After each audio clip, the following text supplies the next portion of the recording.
watching live on Facebook, potentially for the second time today, you will know not everything runs as smoothly. What I'm alluding to is we tried to go live earlier. There was drilling work on the floor below. We had to cut it short. But for the moment, Aaron, it's all quiet. It's all silence. A touch wood. We don't get impacted again. Lots to talk about. What I'm going to do first is just pop a link into the comments. We're hosting a live event on the 26th of January, which is a Thursday. You will be able to come to the Tyneside Irish Centre, which is on Gallagher in Newcastle, to see myself, Aaron, Kieran Kelly, Luke Edwards from the Daily Telegraph, and Matthew Raisbeck from BBC Radio Newcastle. It's a Q&A session. It is free to attend, but you must have a ticket to get entry because we can only get 120 people into the suite. So I'm going to pop that link into the comments now, and do secure your tickets. Over 40% of the tickets have already gone. So move fast to make sure that you have a ticket to gain entry to that on the 26th of January 2023. Looking forward to that one, Aaron? Yeah, look, it's always a great night. We've done a couple over the last couple of years that have been really well received. So hopefully it's the same again, and we raise some crucial funds for the food bank. Yeah, we'll be raising money on the night for Newcastle fans food bank through a raffle. And of course, we're hosting during the January transfer window, which is what everybody wants to talk about. We've got so much else to talk about with the return of football. We had the friendly on Saturday, the League Cup on Tuesday night with a chance to get into the quarterfinal. But from a fan perspective, Aaron, just how excited do you think people are for January? Not only on the basis of who they may bring in, but what it means, for the league table, the position, because Newcastle are flying so high. I don't think anybody would have expected them to be doing so well at this point in the season. Yeah, look, it's really refreshing to be going into January, not having to worry about, making a load of signings to stay in the league as, they have in the last couple of seasons. And you sort of get this feeling that if the club was somehow miraculously in this position under Mike Ashley, they would be resting on their laurels and, they probably wouldn't go out and spend. And yet there's still a feeling among fans that even though they're third in the table, even though they're doing, punching well above their weight, you do feel like they could go out and maybe grab one or two players, as we've touched on before, and as I'm sure we'll touch on in the next couple of weeks. So yeah, look, massively exciting. It's just another sort of positive thing that's coming out of the club, as well as how well they're playing on the pitch as well. Now, you mentioned there's not really the pressure to go out and strengthen like they had to last January, because they weren't they're not in the position that they found themselves last January, staring relegation in the face. But is there a different sort of pressure because of how well Newcastle United have done? We sit here with them third in the Premier League table, and I think whatever you predicted for the start of the season, I think it would be fair to say that if they did not qualify for Europe, and I am actually amazed I'm saying this, most people would be a little bit, I don't want to say disappointed, but given where they are, given how they performed, it would be a bit of a shock. So is there a bit more pressure, maybe another sort of pressure, to go out and make sure they strengthen suitably to guarantee that the position they are now isn't wasted come May? Potentially. Look, I don't think we can beat around the bush on it. If they fail to qualify for Europe this season, it is a disaster of a season. Now, of course, a disaster of a season, because look, if you'd have said to me before the season you're going to finish 8th, myself and yourself would be snapping the hand off at 8th position. But the goalposts have changed now. They're third in the Premier League table at Christmas. They've got a massive advantage over other clubs, and that is that they're not playing European football. And really, they've got off quite scot-free at the World Cup because none of their players have got injured or have had massive sort of workloads. So it would be a disaster, in my opinion, if they didn't finish in the top 7 this season. Saying that, I don't think Eddie Howe will be saying to Dan Ashworth and the board, look, we need to go out and strengthen so we can keep this position. I think he'd be relatively happy with his squad. He's got Isak to come back, Maxi to come back when he's fully fit, Wilson, hopefully he can keep fit. I don't think it's a necessity as it was last season when Howe needed those 4 or 5 players, but you would like to see maybe one in as one bit of quality just to sort of give them that extra edge going into Jan. Do you think it might work the other way around, when maybe Dan Ashworth, maybe even those on the board, could potentially go into Eddie Howe and saying, well, look, we're in this position. What do you need? What do you need to make sure we do finish third and qualifying for the Champions League. Yeah, I'm sure they will. Look, they've had dialogue over the last couple of months. We know they had a meeting in Saudi during the warm weather trip. There will be these discussions, and I'm sure Eddie Howe has got in his mind one or two positions he would love to strengthen in. But I think, let's just say, for whatever reason, we're sat here in 6 weeks' time and they haven't managed to bring their top target. And I don't think it's panic stations, but I think they're in a healthy position at the minute. And that is that, yes, one or two additions would be great. Someone like a James Maddison or something like that would be fantastic. But I don't think it's a necessity to bring in one or two next month. So Billy Gaddis asks, who do you think Eddie Howe will target in the new year? Do you think that name, that answer to Billy's question there is different to what it would have been in September or August? Again, because of where Newcastle United are, or do you think we've seen enough to suggest that they like to stick, to the list of players that they have, to the list of players they've seen? I mean, Eddie Howe, again, he referenced today in his press comments today that he's not necessarily going to be looking solely at a World Cup performance to sign a player, because it doesn't always transpire that player is as good as he was during the 4 or 5 weeks of the World Cup. Yeah, 100%. I think they'll have had their plan even before the World Cup kicked off. That might have changed somewhat. We know, obviously, Enzo Fernandez was mentioned in the press conference today. There's going to be a lot of players who flourished at the World Cup who are suddenly being linked with Newcastle. To answer Billy's question, I think, I wouldn't be surprised, as we've said before about Maddison. It's just a name that continues to crop up across a number of different publications. And I feel like we've seen before with Newcastle that just because they don't sign a player in one window, they don't get put off. We've seen it with Botman and others. So I wouldn't be surprised to see Maddison. I think you look at that team, you think, as well as Joe Willock's playing, a number 10 would, be a good addition. And as I've said before, maybe a backup right back, and they'll want to add depth, I think, if they are going to go out and spend in January. So I wouldn't be surprised to see them going back in for like some Maddison, maybe Diaby in the next 6 months or 12 months. Quite interesting, because we're coming up to now a year since Kieran Trippier and Bruno Guimaraes joined Newcastle United, and the position that the team were in last January, much different to what they're going to be in this January. And yet they still managed to persuade those two players, and, let's not shy away from it, top class players. And we're going to speak about how Bruno Guimaraes has won the Reach PLC Fans Footballer of the Year award, beating the likes of Mo Salah and Erling Haaland to it. And Newcastle managed to persuade him to join when they were staring relegation right in the face. And yet here they are, third. And I'm sure some Newcastle fans will be sitting there thinking, well, goodness me, who can we persuade to sign this January? Yeah, exactly. I mean, they pulled off fantastic coups 12 months ago with persuading Trippier to, essentially leave, a Champions League team, a team that's fighting for La Liga every season, to come and have a go at saving the club from relegation. Fantastic work to somehow beat Arsenal at Bruno. And I think even the reports we've seen this week in other publications about them going for that young Georgian Napoli wonder kid, you'll notice I'm not trying to pronounce his name because it's about 20 letters long. But even the fact that they're being linked with, someone who is seen as one of the best wonder kids in the world, he's absolutely tearing up Serie A, and Newcastle are sort of the only team linked with them. It shows now that they have the license, they've got the stature, they've done enough in these 12 months that if they're persuading the likes of Botman and Trippier and Bruno to come at the start of the journey, is there really a ceiling in January and next year? I mean, there probably is. I think Mbappe and Messi and all those are obviously off the table. I'm not for a second saying that they can go out and, sign anyone they want, but I think the level that they can get now is so much greater than it was last year. Where are they, do you think, in terms of their project? Because as I've just mentioned, being third in the table and having a real chance of European qualification is probably well ahead of where they expected to be. So I think at this point, if you were being realistic before the start of this season, you would be probably looking ahead to January and still looking at the foundation of the team.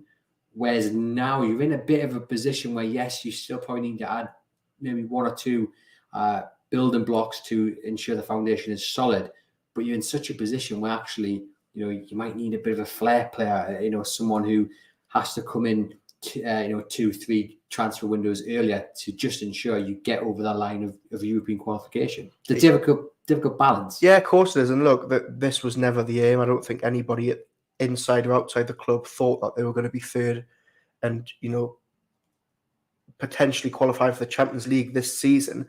And it makes you vulnerable to become a victim of your own success, because all of a sudden the expectations from outside the club just go sky high, which then puts pressure on, as you say, the recruitment. Eddie Howe himself, if he has a bad period, which he's yet to really encounter, all of a sudden, the eyes are on him. So there's still work to be done in that squad, I think. I think sometimes you look at the bench and, there's not a lot of quality to come off it if they're suffering with, 3 or 4 injuries. So there's definitely building blocks, as you say, to come in. I think they need... look, they've done fantastically well, but I think if you're going to look at any Newcastle team that's going to challenge for the top 4 every year, challenge for the title, you need another 3, 4, 5 players of Trippier, of Bruno, of Botman quality to make sure that they stay up there. Easier said than done, isn't it? And again, going back to how quickly they've got to the heights of the top of the table, it probably does in many ways throw the plans into a little bit of disarray, because they are having to move maybe one step ahead than they would have potentially liked. But after 14 years of Mike Ashley and we can't complain. Limited success to say the least, no one's going to be complaining at that. Billy there says he'd be happy to win the League Cup, lads. I think everyone will be, and we'll get on to the League Cup in just a moment.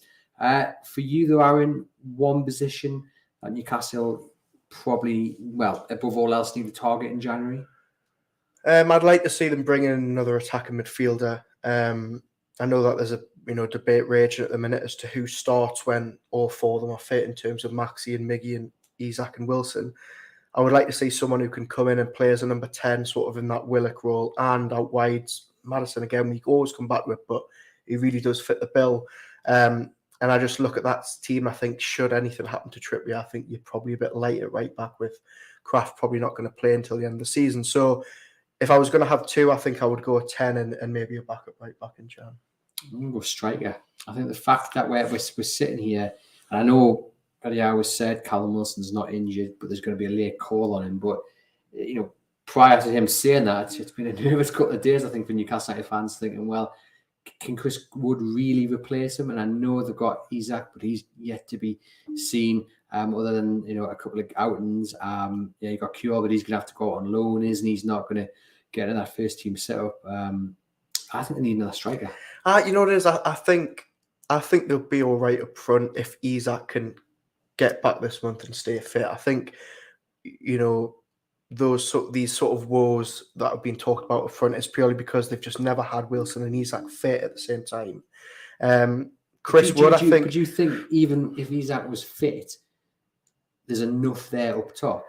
Given the injury concerns, and given that players will just be out of form, and even in 90 minutes, they'll just not be able to get the better of the defence, have they got enough, even with them 2 fit and Chris Wood, to do what they want to do? Yeah, I honestly think they do. Chris Wood has played a lot this season. Wilson hasn't managed to stay fit the full season. Isak, obviously, he's only played a couple of games. And yes, Chris Wood isn't going to probably get you 10 or 15 goals a season in this team, but I feel like they're finding a way to play with him. Miggy's coming into it more. Maxi, obviously, when he's fit, will come into it more. Did you think he did enough on Saturday in the friendly? I know you got the penalty, but did he do enough to impress you? I don't know if impress is the right word, but I think he'll start tomorrow, and I think because I don't think Eddie Howe's got much choice. I don't know how quick he's going to rush Wilson back after the World Cup. Impress probably isn't the right word, but I think they are learning to play with him in the system. And I think he does a job for you. Now, look, I'm not saying I want Chris Wood to start every game until May, but I just think as a third option, he's fantastic from the penalty spot. He'll win you a lot of fouls. He does the dirty stuff. I think they'll be okay with 3 strikers until May.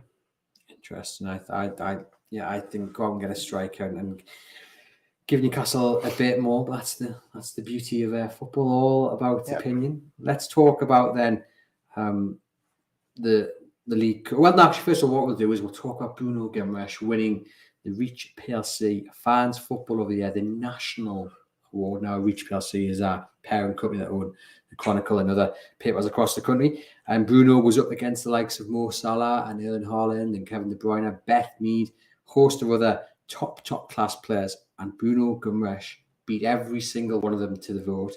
A little shout out to Toon Pools because he may or may not have had something to do with it. But Newcastle fans got behind the vote.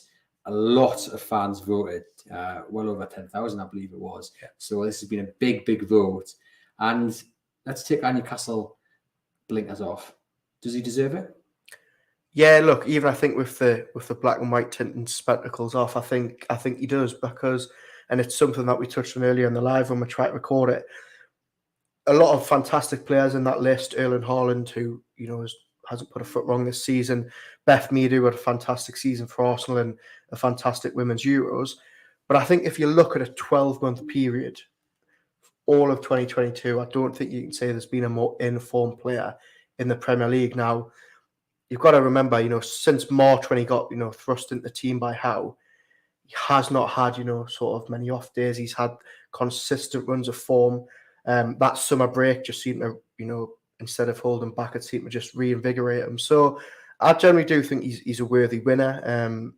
And I think, given his stature among Newcastle fans, it's no surprise to see he won both that award and the Newcastle award. He's very happy with it. He's tweeted in response to the award being given to him, and he's very happy with it. And he wants more. He said, let's keep going. So that's exactly what you want to hear, not a rest on your laurels. I'm just wondering though, because some of the players that we mentioned there, Erling Haaland, Kevin De Bruyne, two absolute world-class players in the same team. Mo Salah is a man in a team, again, of world-class players.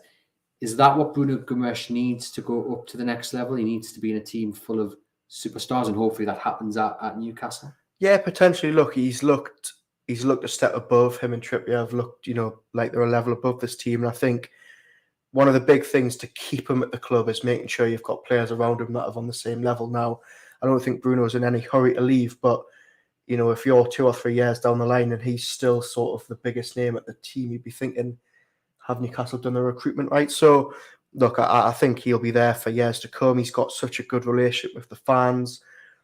It's very, very rare that we've seen a signing, sort of in this stature at the club so soon. And, it's hard to believe that he's only been there, less than a year.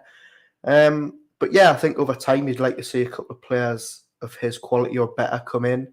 As you've said, it's not easy. It won't be easy for Dan Ashworth and his team. But look, I just hope he keeps doing what he's doing. And I think he will. I don't think he's a flash in the pan.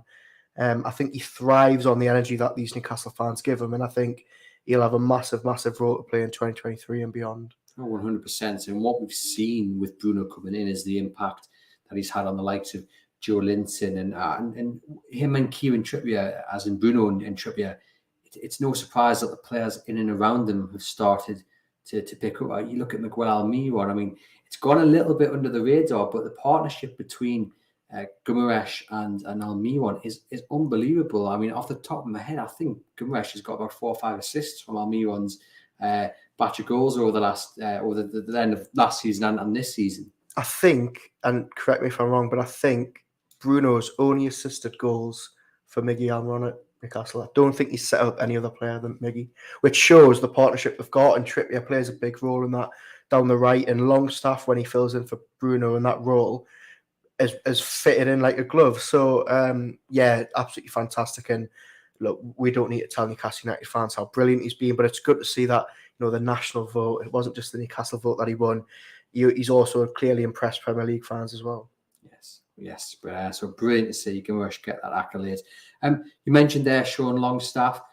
Lots of attention on him. Listeners of this podcast will know I've been critical in previous months. I think you've had a discussion about it. People in the comments have also told me what they think of him. Again, all about opinion. But he has performed well in recent games. There's a lot of praise for him against Rayo Vallecano. Is he at the level that he was when he first burst onto the scene under Rafa Benitez at Newcastle United, or at the very least, is he getting back to that? This is I think the closest we've seen him get to back that 2019 period where everyone thought, he was going to essentially go on to become essentially what Declan Rice has become. when there was those sort of ludicrous debates between the two sets of fans as to who was the better midfielder. But yeah, look, take nothing away from him. He had a big setback under Bruce, and injuries haven't helped, but he's faced a lot of critics this season. A lot of fans that have said he's not good enough for the level, expected to move on. And look, Eddie Howe trusts him implicitly. He's been in the team so often this year, and he's not as flashy. He doesn't do what Bruno does, and he's probably not as attack minded as Willock, but he's sort of like the water carrier. He really does. Well, Craig Lax in the comments has just hit the nail on the head with what I'm just about to say. That work rate, what he does off the ball, the way he presses opponents. Viewers of this podcast will know. Pretty much every week I'm saying the same thing about him, and that is that he just grafts so much. So he's the exact type of player Eddie Howe wants in that team, and it's someone who will run through a brick wall with fear. And I think we've seen him, improve in a lot of aspects this season under Howe's guidance. Does it make John Joe Shelvey's return to the starting 11 a little less certain? Because I think when Shelvey first went out, and this goes for previous seasons when Shelvey's been out of the team as well, you notice, he seems to, his reputation seems to grow for the better, because everyone is saying, but we're missing John Joe Shelvey. And I think a lot of people would have expected him to be straight back into that side. We know Eddie Howe's a big fan. But given how well Longstaff's performing, it's not so certain, is it, that Shelvey gets straight back into the 11? No, I think there was a time at the start of the season when we did miss him. We missed his creativity, and that was probably, before they went on this amazing sort of winning run. I think there was a lot of cause for him to come back. Now, it's such a headache because Bruno's sort of undroppable. Willock is playing fantastic. Longstaff does all the dirty work and has hardly put a foot wrong of late. And Joe Linton's also proven that he's not a flash in the pan.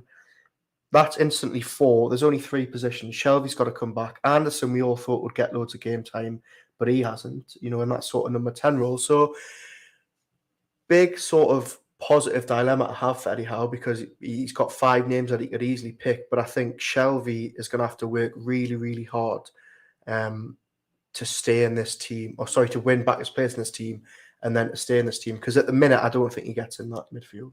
You mentioned there Joe Linton, and Craig's made another point here. In his opinion, Maxi was mediocre against Vallecano, and he thinks that the team functions better now with Joe Linton out on the left, which is an interesting point, because if Joe Linton does move out on the left, maybe on the other side, you then have space in the middle. But I was going to say for Shelvey, but actually you don't, because it'd be Willock, Bruno and Longstaff for many people. And again, Shelvey's the one banging on the door. But where does Joe Linton fit into all of this?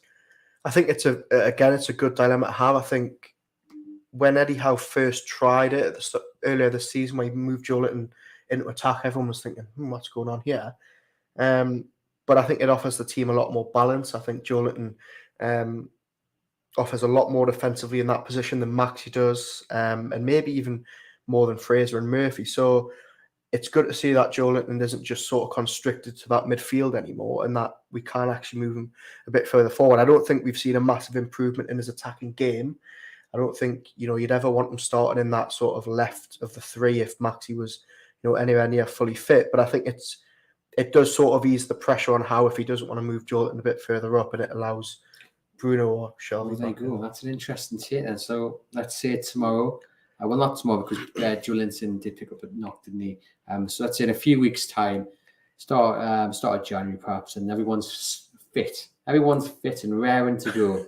It sounds like you're maybe on the road to putting Joe Linton on the bench.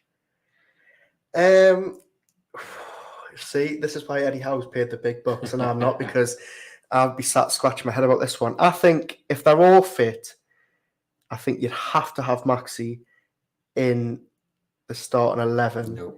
Would you bench him? I just think Joe Linton, in my view, has been the most consistent performer this season. Over Maxi on the left. You would have Joe Linton playing left wing over a fully fit St. Maximin. I think the times he's played there, I don't think he's done too much wrong. Yeah, I think what we're at the stage now of is discipline. We need discipline across the whole team to make it work. Almiron, for all he goes forward and is scoring goals, he still puts in the effort coming back. He's still, it gives something to that team across, all areas of the pitch.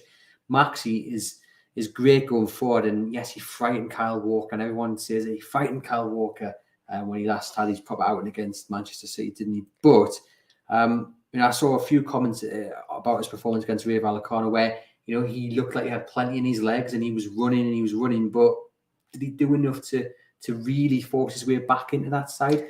I think in an ideal world, you would keep Joe Linton in the middle because I think he's proven himself to be able to get up and down the pitch. But interestingly, I would say that if Joe Linton could find the back of the net, which is the argument a lot of people have about St. Maximin as well. Yeah. Then why not have Joe Linton on the left? If Joe Linton was a 10 or 15 goal a season player, you would stick him on the left. I think he's done that well in recent games, but I don't know, Maxi. I feel like Maxi's just got this hold over me where I'm always wanting him to do well, and I feel like a fully fit Maxi, it's a big call to drop him. And I think if everybody's fit, it's a big call to reinstate him at this point. Well, yeah, I think if you're asking me in a couple of weeks' time and they're all fit, I think Joe Linton goes back at the midfield, Maxi comes back in, and you'd have Bruno and it's going to go against everything I've just said against Longstaff, but I think you have Willock in the 10 and Longstaff. But this is what we're talking about. Longstaff off the bench 12 months ago, not that inspiring. Now, there's so many places in the midfield. Having a player like him off the bench, energetic. Look, I don't envy Eddie Howe having to make those decisions because, it's not easy. I'm going to be thinking about this one for a while. Sorry. We'll come back in a month's time and just see when they're all fit. Hopefully, I think what's really interesting is before the World Cup break, in the couple of weeks, 3 weeks before that, you were looking at it and thinking, well, has Sean Longstaff done enough? Has Joe Willock done enough? And then they all found form at a similar time. And Joe Willock's starting to, show why Newcastle paid all that money from Sean Longstaff, doing the work in the background. So it's fantastic to see because I think the decision, whether it be Max's decision on Xavi, probably would have been a little bit easier had those two not picked up form. And yet, it's quite similar to last January, actually, isn't it? When all of a sudden you had 3 players in the middle, top of their game. Mm-hmm. Sean Longstaff actually wasn't doing too bad out of the side either when he was coming in, wasn't he? And then you had Bruno, who'd signed and couldn't get into the squad. Look, Eddie Howe, since he's came in, has never really had a period where he hasn't had, good 14, 15 options to start because we've seen it over the last 12 months. Emil Kraft, before his injury, came in and really saved his Newcastle career. Longstaff stepped it up when he needed to. Willock stepped it up when he needed to. John Joe Shelby, before his injury, everybody was, coming out of the club and saying, "Oh, we've never seen Shelby work this hard." He was in Turkey working on his fitness, which under Bruce would have been unheard of. Everybody, when they've had to, really, really grind for that place in the team, have done that. So credit to Howe for instilling that belief and that sort of mentality that you really do need to work in this team. It just so happens that he's probably caused himself a couple of headaches on the basis of that. But yeah, look, really good dilemma to have for him, yeah. Did the starting 11 against Rayo Vallecano give you any hints, do you think, about what we're going to see on Tuesday night against Bournemouth? If you'd asked me 2 or 3 days ago who would start in goal, I would have said Karius. Now I think it's probably Nick Pope. I think everybody was surprised to see Pope and Trippier on the starting 11 on Saturday. I don't think anybody thought they'd be brought back in that quickly. I think Chris would start because, as we've touched on, I don't think Wilson's the sort of what Eddie Howe's been saying the last couple of days. It doesn't sound like he's going to rush him back. The midfield, we don't know how serious Joe Linton's knock was. We know he trained last week, but obviously he wasn't involved on Saturday. I think the starting 11 we see on Tuesday against Bournemouth won't be too dissimilar from what we saw Saturday. I don't think there'll be wholesale changes. And I think Eddie Howe will probably give it another game or two before he starts rushing back all these players that, albeit didn't play very much at the World Cup, but we're obviously away for 2 or 3 weeks. I think caught many people off guard, the fact that Nick Pope and Kieran Trippier both started, but it shows their willingness to play and get back into the swing of things. And it was great. It was great to see. And the importance as well of getting a win, another win in these mid-season friendlies and getting that momentum and that ball rolling, absolutely vital. Yeah, massively. Look, the friendly against Vallecano, it wasn't a thriller, and I think Newcastle weren't at their best, but at least they're trying to pick up that momentum again. They're getting wins. We saw it in Saudi as well with that comfortable win. It'll be giving them a lot of confidence that they can just pick up where they left off before the World Cup. And look, it's getting minutes into legs. It was good to see Shelvey and Maxi starting Tuesday. Hopefully Maxi's injury and that knock he picked up right at the end isn't too serious, but a good run out for them, and I think Bournemouth will give them a good test tomorrow. So let's run through the team then. We're going Nick Pope. Yeah. Kieran Trippier. Yeah. Botman. Yeah. Partnered with Lascelles. And then at left back, Target or Burn? Matt Target. So is it where's Dan Burn? Have I missed something when I've been away? No, look, not getting in. He wasn't in the squad Saturday. We know that they had a behind closed doors game with Middlesbrough at the back end of last week, so we don't really know too much about that game as to who played in it, but I think there might just be some tired bodies from that. So I think Target probably starts with Burn, but I wouldn't be surprised to see Burn back in, given that as far as we know, he hasn't picked up anything. Been in great form, hasn't he? Yeah. Then the midfield three, are we looking at what? Shelvey, Willock, Guimaraes? I think it's probably Willock and Longstaff defo start, and I would say maybe Joe Linton comes back in for Shelvey. It like I say, it depends obviously how serious that knock was. It didn't look too bad last week in Saudi. He was sat on the bench after it, and he did trade towards the back end last week with Chris Wood, but then obviously he wasn't involved Saturday. So I think I'll go Shelvey, but I wouldn't be surprised if Joe Linton comes in for Shelvey in that role. And then Maxi, if fit, Miggy, and then Chris Wood up top. If Maxi survives the knock, then maybe, but I think I'd be leading more towards Murphy, Miggy, Wood. There we go.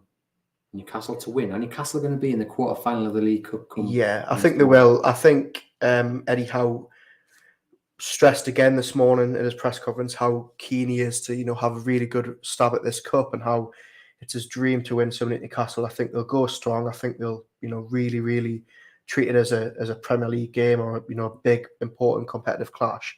And yeah, I think they'll go through. Adam Smith, Bournemouth player, has spoken to the Bournemouth club website, basically saying, as you may expect, that his side are raring to go. He said, we've reached the quarterfinals of the League Cup 3 times since he's been at Bournemouth. Newcastle away is going to be a very difficult game. But we've had a couple of training games during the break and have been working hard. I know we'll be raring to go on Tuesday. He also reveals that, this will be known to Bournemouth fans, that they went to Dubai with their training camp.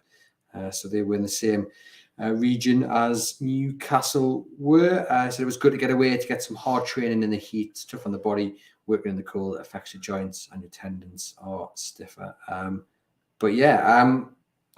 Bournemouth going through a period of transition themselves, just been taken over by Bill Foley, isn't it? And very interesting character, some interesting quotes coming from him about how he's a bit of a dictator in the boardroom and what have you, and we'll not concern ourselves too much with that. But, it's Gary O'Neill's first game as permanent manager as well, if I'm not wrong. So not only has he got the chance to lead Bournemouth into the quarters of a cup competition and take the scalp of Newcastle, which everyone seems to be after these days, he's also got the chance to win his first game as permanent manager of the side, which will add to the many reasons he'll want to beat Newcastle tomorrow. Yeah, they'll have lots of motivation coming up tomorrow, and I think they've already proven this season that they'll give Newcastle a tough game. Eddie Howe spoke about it this morning, about how he was very frustrated after that Bournemouth game at St James's Park this season because of how they really, really restricted Newcastle. We all sort of came away from that game thinking they should have won it, and it was that little period where they just couldn't find their shooting boots. So look, it'll be a tough game. Interesting to see what side he puts out and how they've been affected by the break. But I think you've got to be confident going into that tomorrow, given what Eddie Howe said, given the run of form they've been on, and the fact that we know it'll be a strong 11. There's been a virus as well which has gone through the Bournemouth camp, so it'll be interesting to see how that affects the starting 11 that he can put up. But yeah, that Bournemouth game was an absolute dire one to watch. It was not a pretty game, but you just feel back at St James's Park under the lights with the quarter-final at stake, war flags, pulling out all the stops. You just feel with Christmas around the corner as well. He's going to be. I think it's going to be a really special atmosphere on Tuesday. It's a big opportunity, isn't it, to really show you mean business and just take that step forward in this cup competition when Newcastle, as we've said, have a real opportunity to win. Yeah, I think we saw obviously massive crowd on Saturday for a friendly. This game's been sold out for weeks. A lot of fans really eager to get back to St James's Park after what feels like a lifetime of not being there for a competitive game. So yeah, I think it'll be a good atmosphere. Eddie Howe's sort of already called for a really rousing support from the crowd, but I don't think that's ever in doubt really. Can't beat a game under the lights, can you? So it's going to be a good one, and we'll have all the coverage live on chroniclelive.co.uk through our live blog. Let's just talk a bit more about Alexander Isak. We haven't seen a lot of him, unfortunately. Injuries has hit him. What is the latest with him? Why, after all this time, is he still not ready to feature for Newcastle United? Well, as Newcastle entered the winter break, we all thought that he was going to, the aim was to get him back for Bournemouth. He was training on the grass out in Saudi, trying to sort of re-find his fitness. And, Eddie Howe insists that there hasn't been a setback. He hasn't, re-injured that thigh or anything like that, but they just don't feel like he's ready. Or at least Eddie Howe doesn't think he's probably ready to start tomorrow. I think it's probably wise. I think if you can, you don't want to be rushing him back. I mean, we've already seen that Maxi, came back on Saturday and picked up a knock straight away. So wrap him in cotton wool for all I'm concerned, especially if there's anything wrong with Wilson. I think just take your time with him and make sure he's back up to speed before you get him in. And I think, given that he's already suffered a setback to that thigh injury, I think they'll just be very, very careful with him over the next couple of days and weeks. Refreshing, those, because some managers, some teams, when a player is 85, 95, well, let's even say 100% fit. Now, there's a difference between being match fit and fit. Would just throw their star striker straight back in and just really cross everything, that they don't pick up a knock or don't, pull their hamstring, whatever it is. But Newcastle aren't doing that, despite the fact that actually they really actually do need him. They do need him because Wilson doesn't seem to be, again, 100%, and just have a different option because he's clearly a talented player. But Newcastle are willing just to take their time with him, which is, as you say, the right move. Yeah, look, there's a huge climate to see him, especially given the price tag, especially given the fact we've only seen him for 3 games since he joined. So I think other managers would definitely be keen to throw him in. Eddie Howe knows, I think more than most, that he's really struggled to keep these attackers fit in recent months, whether it's Wilson or Max or Isak. He'll just want them all back in together so that he can really sort of look at how they all go, or how they all play together going forward. So I think it's the right decision. As I said earlier, I think Chris Wood in a game like Bournemouth at home will do a job. And I think, that there is no need to be rushing Isak back if you don't really need to. Yeah, no, I totally agree with you. Every time I look over to you, I feel like you're going to burst into song with these new mics we've got. I know if anyone not watching on Facebook, we've got lovely new equipment, which does make you feel like you're in a recording studio, doesn't it? So I want to record a Christmas number. Well, that's what I'm feeling like. Nobody would buy that. I'm a terrible singer. Yeah, so. Me too. Nobody wants to hear me sing either. We'll finish off. I was just briefly talking about that World Cup final, a tremendous World Cup final. I was so glad, it didn't end just 2-0. I was willing to have a bit of drama, a bit of entertainment, and I think I might have been the only man in the world to be shouting for France to get back. I wasn't really fussed about France. I just wanted a bit of drama, and it was we got it. It was tremendous. What did you make of it? Yeah, look, fantastic game. I had a lovely Sunday off. I thought I'm going to have a nice, relaxing Sunday on the sofa watching it, and I was honestly so tired after watching it. It was such an exhausting watch because of it being end to end. And when Martinez made that save in the last minute of extra time, I just thought, I was going to faint. It was absolutely fantastic. One of the best games I've ever seen, and a perfect game to end what's been quite a ridiculous World Cup in terms of results and performances. So yeah, I thought it was absolutely brilliant, and the perfect way to sort of get us back in the mood for club football, I think. And everyone got what they wanted. Lionel Messi signing off exactly with the World Cup. It was a fantastic game. Anybody realistically stand out for you in the final that Newcastle could potentially look at in January? Look, Eddie Howe was asked, point blank this morning as to whether he likes Enzo Fernandez, who obviously won the Young Player of the Tournament for Argentina. I'm sure Newcastle United would love to have a stab at signing him, although Eddie Howe did say the price tag might be a bit too high.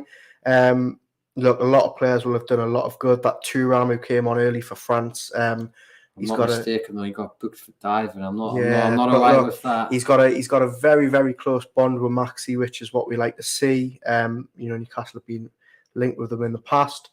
I think there's a lot of players that put themselves in the shop window across the tournament, and I'm sure Eddie Howe's team will have had a very close eye on it. 100% would be interesting to see what happens going in to January. Well, this has been the How Think Is Black and White podcast, and this is the last episode between me and Aaron before Christmas. So we wish you guys well. We hope you have a lovely Christmas. I think we'll be back, hopefully, in some form before the new year, when there's a couple of games to cover. But in the meantime, you have a lovely Christmas, guys. Stay safe out there, and please do remember to hit subscribe either on YouTube or the podcast channel, and head over to chroniclelive.co.uk to keep updated with all the latest Newcastle United news, including everything Eddie Howe had to say in his press conference on Monday, and of course live coverage through our dedicated live blog of Newcastle versus Bournemouth in the EFL Cup.